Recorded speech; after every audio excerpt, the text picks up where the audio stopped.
Salam olahraga. Apa kabar untuk teman-teman semua? Oke, kita bakal membahas prediksi pertandingan yang bakal bermain di tanggal 5-6 November 2025. Dan gimana kabar teman-teman semua? Kita bakal review pertandingan yang bermain di laga kemarin. Ya, kita lihat beberapa laganya. Kemarin kita dari Liga Inggris Divisi 2 ya, kemarin lumayan laganya ya kan, ada beberapa laga yang aku saranin. Kita win di Derby County mengambil di over 2. Leicester kita di babak pertama kita bermain lag-lagan dan hasilnya win. Stoke City kita poros tengah ya, kemenangan 3-0 stop di laga ini. Watford kita menampung 3/4 gol dan hasilnya kita magnus di laga tadi malam. Dan emang sih dari Inggris Championship ada juga yang loss ya. Dan ingat, kemarin dari Liga Champion juga ya, pembahasan yang kita mengambil di under di laga Liverpool, hasilnya masuk karena cuma 1-0 aja. Napoli berakhir dengan skor 0-0 ya. Slavia Praha kita menampung por 2, rupanya Arsenal ceko bisa dengan 3-0. PSG yang kalah di kandang dari Bayern Munchen dengan skor 1-2.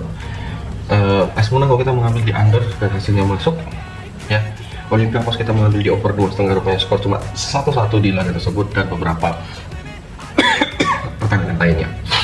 Makanya aku mempertimbangkan ya teman-teman semua untuk di laga hari ini. Semoga di laga hari ini ya kita bisa tren positif. Dan nanti ingatin, prediksiku ini kadang benar kadang salah. Jangan ditelan mentah-mentah. Ambil yang mana cocok menurut kalian, gaskan. Kalau enggak ya skip aja. Oke. Jadi kita bakal bahas pertandingan yang pertama, tentunya di laga pertama dari FC Champions Elite dari partai Vissel Kobe bakal menghadapi Horsen Hyundai.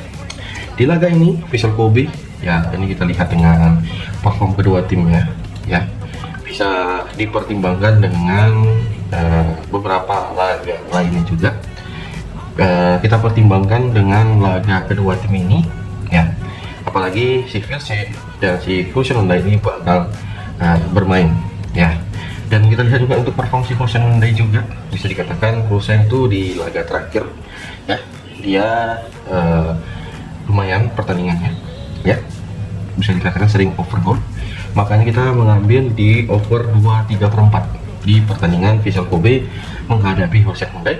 Tentunya kita mengambil di Horsen Hyundai menampung 1/3/4. Nah, laga berikut dengan Johor Darul Takzim ya, JDT, klub dari Liga Malaysia. Kalau kita lihat dengan perform kedua tim ya, JDT ini dengan perform yang masih angin-anginan. Kalau kita lihat dengan beberapa laganya ya, emang sih ketika di laga terakhir dia bisa memberikan kejutan. Dan ini bermain di Malaysia, apakah JDT itu bisa menang di laga ini? Ya, seharusnya bukan hal yang sulit di pertandingan ini. Saya lebih prepare ya, kita mengambil di JDT dengan memberikan setengah bola, apalagi ini bermain di kandang. Tentunya kita mengambil di under 3 ya.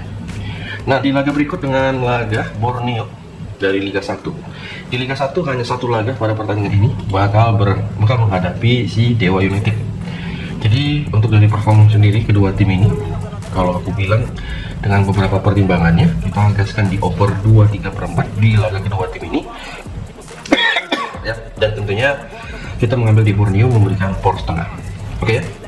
Nah, selain itu juga kalau kita lihat nanti ada dari FC Champions Elite 2 yang bakal bermain di laga nanti malam yang beda 15 menit dengan pertandingan si Borneo. Jadi kita lihat di laga kedua tim ini ya, apalagi melihat dari Aston yang bakal menghadapi Ratsbury. Jadi untuk di pertandingan ini saya rasa ya, kita mengambil di under 3/4 dan kita mengambil di Ratsbury memberikan 3/4 bola. Kita mengambil di under 3/4 dan kita mengambil di Ratsbury memberikan por 3/4. Nah, 6 tim sendiri bakal menghadapi Jambau Osaka ya, 6 tim sendiri bakal menghadapi Jambau Osaka pada pertandingan ini. Jadi kalau melihat dengan perform baik itu si Jambau Osaka ataupun si Nandu sendiri di laga beberapa pertandingan terakhirnya, kalau emang di match ini kita bisa mengambil di Gambor Saka win di pertandingan ini, silakan teman-teman semua. Dan kita mengambil di under 2-3/4 pada pertandingan kedua tim ini. Meskipun ini bermain di Vietnam, aku masih yakin Gambor Saka bisa memberikan kejutan.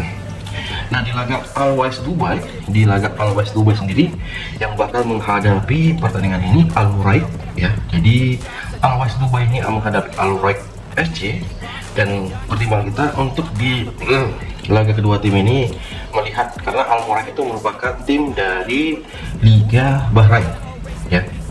Jadi menurutku pada pertandingan kedua tim ini Al Wais Dubai menghadapi Muraid ini sepertinya ya kita mengambil di over 3. Tentunya kita menggas di Al Wais Dubai dengan memberikan 1 bola. Oke, di laga FK Arkadek ya, di laga FK Arkadek dengan beberapa perform yang kita lihat masing-masing kedua tim ini ya, kita harus jeli dalam pertandingan ini. Jadi Arkadek di laga terakhirnya itu berakhir dengan skor 2-2 ketika bertemu si Al-Ahli. Jadi ini kan merupakan di pertandingan keempat, dan saya rasa untuk di pertandingan kedua tim ini yang bakal bermain, dan kita lihat perform Al-Ahli sendiri di laga terakhirnya ya, karena aku tahu Al-Ahli itu kalau bisa dikatakan dengan perform yang begini ya lumayan kacau ya. Kita ambil di over 2,5 dan kita memegang di Al-Ahli Doha dengan memberikan setengah bola pada pertandingan kedua tim ini. Nah, di Al-Khaliyah, wah ini pertandingan dari Al-Khaliyah dari Liga Asia aja. Al-Khaliyah bakal menghadapi FK Andicin ya. Jadi untuk dari pertandingan lainnya ya, si Al-Khaliyah ini bisa dikatakan bertemu FK Andicin dengan performnya. Kita lihat juga dengan si FK Andicin ini di beberapa pertandingan terakhirnya juga ya. Jadi MSI FK Andicin di pertemuan terakhir berakhir dengan skor 0-0. Jadi untuk di pertandingan kedua tim ini saya rasa kita memberikan 1 bola, kita memegang di Al-Khaliyah, memberikan di laga ini, dan kita ambil di over 2,4 ya pada pertandingan Al-Khaliyah bakal menghadapi FK Andicin, meskipun laga ini bakal bermain di tempat netral. Nah, pertandingan dari Al-Jawhara menghadapi Istiqlal Dahembe. Jadi pertandingan si Al-Jawhara ini di pertandingan ini kan merupakan tim dari Liga Irak. Jadi Al-Jawhara di pertandingan terakhirnya dia kalah 1-3 ketika bermain kandang. Kita lihat juga FC Istiqlal merupakan klub dari mana ya, Liga India. Kalau aku lihat ini kayaknya Liga Indian, bukan nih, FC Istiqlal dari Irak ya. Menurutku di laga kedua tim ini, karena kita lihat dengan beberapa performnya, FC Istiqlal ini bisa dikatakan dia menang menghadapi Al-Jawhara. Jadi menurutku pada di pertandingan kedua tim ini kita memegang di Istiqlal menampung 1 bola ya, dan tentunya kita ambil di over 2,3/4. Oke. Di laga Al Nassr sendiri bakal menghadapi Riyadh di pertandingan ini. Jadi Al Nassr itu di pertandingan terakhirnya dia menang tipis 2-1 pada pertandingan kedua tim ini. Menurutku kita nanti kan Al Nassr bakal menghadapi FC Goa. Kita mengambil di FC Goa menampung di 3/4 di pertandingan kedua tim ini, dan kita ambil di under 4 pada pertandingan kedua tim ini ya. Dan kalau menurut kalian cocok, silahkan diangkut dengan 10 match awal yang kita bahas. Oke, kita lihat juga dengan pertandingan yang gak kalah seru juga dari pertandingan di English Champions League. Ada pertandingan yang mana mempertemukan English Champions League itu sendiri bakal ada 4 laga ya. Preston North End bakal menghadapi Swansea, dan di laga kedua tim ini aku berpikir di laga Swansea menghadapi Preston North End kita ambil di over 2 pertandingan di Preston North End menghadapi Swansea, dan tentunya kita mengambil di Swansea menampung setengah bola. Oke. Di laga berikut dengan pertandingan yang ada KPR bakal menghadapi Southampton. KPR sendiri di laga terakhir dia dibantai ya 1-4 ketika di laga terakhirnya.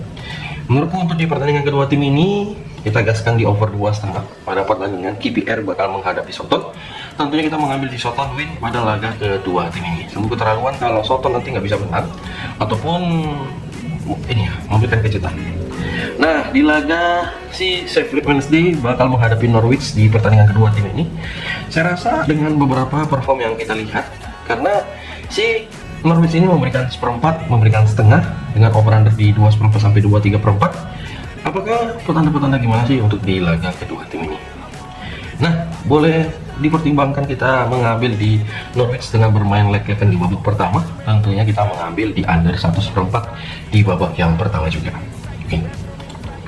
Nah, laga berikut dengan pertandingan dari Portsmouth sendiri bakal menghadapi Wrexham. Portsmouth sendiri di laga terakhir dibantai 4-0 Wrexham dengan skor 3-2. Pada match kedua tim ini, dari secara perform di laga kedua tim ini, ada baiknya juga kalau kita mengambil di Portsmouth dengan bermain leg-legan ya. Dan kita ambil di over 3/4 di babak yang pertama pertandingan yang bakal bermain di laga kedua tim ini. Dari Spanyol Divisi 2 ada Real Sociedad B bakal menghadapi Huesca. Real Sociedad B di laga terakhir ini bisa dikatakan perform yang agak ambigu dengan perform kedua tim ini. Kita memilih di over di pertandingan Real Sociedad menghadapi Huesca dan kita mengambil di Huesca win pada pertandingan kedua tim ini. Ya, dengan beberapa laga juga kita ambil dari pertandingan Russian Cup. Ada FC Orenburg bakal menghadapi Krasnodar. FC Orenburg di pertandingan kedua tim ini ya bakal bertemu Krasnodar. Dengan kita lihat dengan beberapa pertandingan terakhirnya, dia lumayan di laga terakhir dia membantai. Dan kita ambil di over 3 pada pertandingan kedua tim ini ya. Dan kita ambil di Krasnodar mengambil di win pada pertandingan kedua tim ini. Ada Dinamo Macakala juga ya menghadapi sang lawan yaitu CSKA Moskow. Dengan masing-masing kedua tim ini yang seru juga. Jadi Dinamo Macakala sendiri di laga terakhir dia menang 2-0. Jadi pada pertandingan ini bakal bertemu CSKA Moskow. Gimana sih pada performnya? Kalau aku bilang sih kita memilih di over 2. Tentunya kita mengambil di CSKA Moskow dengan memberikan power setengah. Jadi Petersburg sendiri juga bakal menghadapi laga yang bakal menghadapi Dinamo Moskow. Jadi Petersburg sendiri di pertandingan terakhir dia menang 2-0 menghadapi Lokomotiv Moskow. Dan menurutku kalian gimana sih pada di pertandingan ini? Kalau aku lebih mengambil di under 3 dan tentunya kita ambil di Dinamo Moskow menampung 1 bola. Ya. Kalau aku bilang di pertandingan ini ya kalian lihat sendiri gimana keseriusan tim ini bakal bermain. Ya, dan bisa dipertimbangkan juga dengan laga-laga lainnya. Nanti kan kalian lihat gimana pertandingan yang bakal kita sarani. Kalau nanti ada laga yang mungkin menurut kalian itu masih meragukan di pertandingan tersebut, bisa di skip ya, bisa di skip di pertandingannya. Dan ya, karena aku tahu dari teman-teman semua ada yang bang ini gue kuat-kuatnya, tapi kan aku bilang berapa kali bang, pertimbangkan baik-baik apapun ceritanya, jangan ditelan mentah-mentah ya. Kadang orang udah dibilang begitu tetap nih tapi ya apa mau dibilang. Oke ya, kita bakal masuk ke Liga Champions dengan pertandingan yang bakal bermain 1, 2, 3, 4, 5. Ada beberapa laga. Yang pertama ada Karabakh bakal menghadapi Chelsea. Pertandingan kedua tim ini ya pada perform Karabakh di pertandingan terakhirnya dia bisa menang dengan skor 2-0 di liga lokal. Dan pada pertandingan ini kalian gimana? Kalau aku bilang kita mengambil di under 3/4 di laga Karabakh menghadapi Chelsea dan kita mengambil Chelsea memberikan power 1,5. Ada Papo sendiri bakal menghadapi Villarreal ya. Klubnya si David Luiz bakal bermain di pertandingan ini. Dan sayangnya ini laga bermain di tempat netral. Kalau kita lihat dengan pertandingan terakhirnya si Pavos itu bisa memberikan kejutan. Ya kita ambil di Pavos dengan menampung di 1,5. Tentunya kita mengambil di under laga si Pavos menghadapi Villarreal yang bakal bermain di nanti malam. Oke, ada Man City bakal menghadapi Dortmund. Ini bakal pertandingan yang bakal seru. Kenapa? City bakal si Haaland bakal ketemu lagi dengan mantan klubnya. Dan kalau kita lihat di pertandingan kedua tim ini, kita gaskan di over 3/4. Yang kita menggaskan di over 3/4 di pertandingan City bakal menghadapi Dortmund. Tentunya kita gaskan di City memberikan power 1,5 pada laga kedua tim ini. Oke, Newcastle sendiri bakal kedatangan tamu si Bilbao ya. Dengan laga kedua tim ini yang bakal bermain di kandangnya Newcastle. Newcastle di laga terakhir dia kalah ya ketika bermain kandang. Dan kita lihat juga perform si Bilbao di laga sebelumnya. Jadi kan si Newcastle di laga itu dia kalah ketika bertandang ke kandangnya West Ham. Bilbao juga dia kalah ya. Dan ini dia bakal bermain kandang juga. Menurutku kita gaskan di over 2,5 pada pertandingan Newcastle bakal menghadapi Bilbao. Tentunya kita menggaskan di Newcastle memberikan 1 bola pada pertandingan kedua ini. Inter Milan sendiri bakal menghadapi Cagliari Almaty ya. Inter Milan di laga terakhir dia menang dramatis ya di Liga Serie A. Jadi Cagliari Almaty ini kita lihat dengan perform kedua tim masing-masing, sepertinya Inter Milan dengan memberikan skor 3 sampai di 3,5 menurutku itu terlalu besar. Aku lebih mempertimbangkan dengan kita menampung di 3,5. Ya, pertandingan di Inter Milan bakal menghadapi Cagliari Almaty, aku lebih menampung di Cagliari Almaty, menampung 3,5 pada laga kedua tim ini. Dan tentunya kita boleh mengambil di under 4/4 di laga kedua tim ini, bisa dipertimbangkan. Oke, kita bakal lanjut dengan Marseille ya. Marseille sendiri bakal menghadapi Atalanta. Jadi di pertandingan kedua tim ini, Atalanta yang di laga terakhir ya, sebelum bertemu si Marseille ya, ini matchnya bakal minim kalau aku bilang di pertandingan kedua tim ini. Aku memilih di under 3/4 pertandingan kedua tim ini, dan tentunya kita mengambil di Marseille memberikan setengah bola pada pertandingan kedua tim ini. Ada klub Brugge juga yang bakal menghadapi Barcelona ya. Klub Brugge bakal menghadapi Barcelona di pertandingan kedua tim ini di laga yang bakal bermain. Dan saya rasa untuk di pertandingan kedua tim ini kita gaskan di Barcelona memberikan power 1 ya, dan tentunya kita memilih di over 3/4 ya. Benfica bakal menghadapi si Bayer Leverkusen sendiri ya. Jadi untuk di pertandingan kedua tim ini, setahuku di laga terakhir Benfica bisa menang 3-0 di sebelum menghadapi Leverkusen. Leverkusen sendiri di pertandingan terakhirnya di Liga Bundesliga, kita lihat dengan tren positifnya kedua tim ini. Ini yang bakal pertimbangan kita. Kenapa di laga terakhir si Leverkusen kalah dari Munchen dengan skor 3-0. Jadi untuk Benfica menghadapi Leverkusen sendiri, aku memilih di over 2,5 ya pada pertandingan kedua tim ini yang bakal bermain di kandangnya Benfica. Oke. Di laga berikut dengan Ajax bakal menghadapi Galatasaray di laga kedua tim ini ya. Ajax menghadapi Galatasaray dengan beberapa perform di kedua tim ini. Secara posisi Ajax itu di Liga dia berada di posisi keempat, udah perform yang lumayan gacor. Di laga terakhir dia bermain imbang 1-1. Jadi bisa dikatakan sayang sekali untuk perform kedua tim ini. Aku lebih memilih di under 3/4 ya pada pertandingan di kandangnya Ajax ya. Kita mengambil di under 3/4. Tentunya kita mengambil di Ajax menampung di setengah bola pada pertandingan kedua tim ini ya. Dan gimana buat teman-teman semua untuk di laga-laga yang kita bahas, ataupun mungkin teman-teman semua punya komentar, Bang, kalau aku lihat ya Bang ya, di laga yang kita mainkan di laga sekarang ini itu kayaknya performnya masih angin-anginan sih Bang. Aku suka kali kalau melihat tim yang merespon dengan pertandingan yang seperti itu, memberikan masukan, saran, kritik ya, atau yang bisa dikatakan kedua tim ini punya pertimbangan dengan laga-laganya ya. Aku lebih suka ya. Ya, dan ingat teman-teman semua, pertimbangan baik-baik di laga kedua tim ini, dan semoga hasilnya pada hari ini sangat memuaskan. Saya ucapkan terima kasih, jangan lupa untuk di subscribe. Salam.